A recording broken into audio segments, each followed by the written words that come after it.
So I just wrapped up day 6 of our 21-day forgiveness journey. 21 days, there's still time to join us if that feels like a fit for you.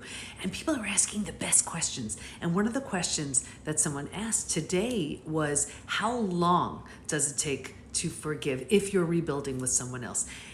And here's the thing, it has so much more to do with willingness than time. And here's what I mean.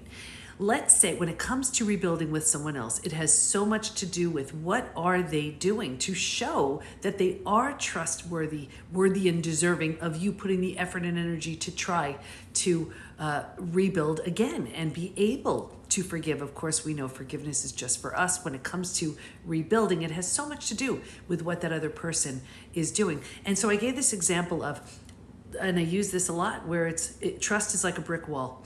Every opportunity someone has to show that they're trustworthy, that's one brick in that brick wall. So you can see how it takes time to build that brick wall. And then, in one earth-shattering moment, the entire brick wall can come tumbling down.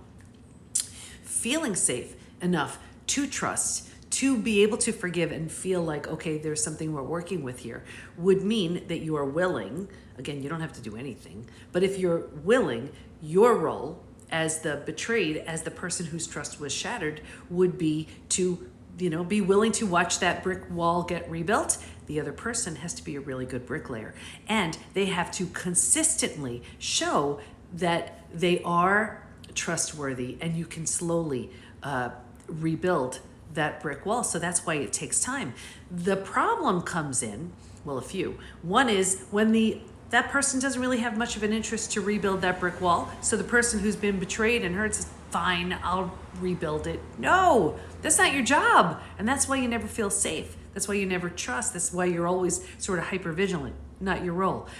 The challenge, and this is where it's a really long time, again, when we're talking about rebuilding with somebody, is because maybe they are laying down a brick, but then they're doing something that takes it away, right? They're laying down another brick, and then they're doing something that takes it away. It has to be consistent. So more than time, it's really the consistency on their part, the willingness on your part.